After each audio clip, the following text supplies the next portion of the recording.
Doing some homework on you. I seen that you've been on a few big podcasts. You know what I'm saying? No Jumper and stuff. Yes, sir. How did all that come about? Because No Jumper, bro, it's not one of those. Well, at least I think now it kind of is. Just anybody could get on if you're in OnlyFans, that type. But back then, a few years ago, not just anybody could get on. It was tough, right? You know what I'm saying? So how did that link up happen?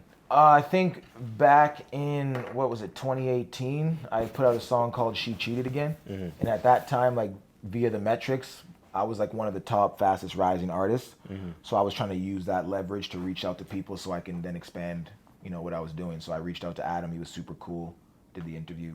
Damn. Pulled up, and then I was on a couple of other interviews as well. Was it like you hit him up in this month and replied same month, or did some time go by? I think I gotta go back in the DMs, but it was like he was super responsive. Adam's dope, and yeah, we had a conversation. And I was like, oh, because I was super viral at that time, too. Yeah. So obviously it was mutually beneficial. That it did well.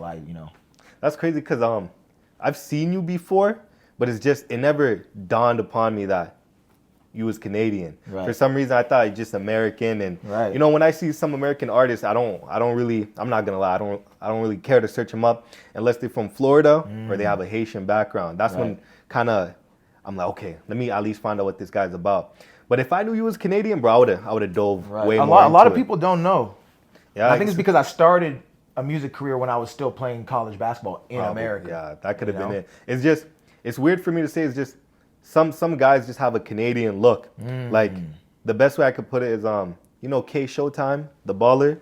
Bro, I could look at him and this guy just screams Toronto. I don't know what it is about him, but I just know he's from there. So when I found out he was a Toronto guy, like, oh, let me do some more look up on this guy, see what he's about, so on and so on. But again, looking at you, I'm like, nah, this guy gotta be from maybe Cali or something. I just I couldn't tell. But then when I found out you're from Ottawa, it's crazy. No it's like, way. What? 613? No, that's crazy.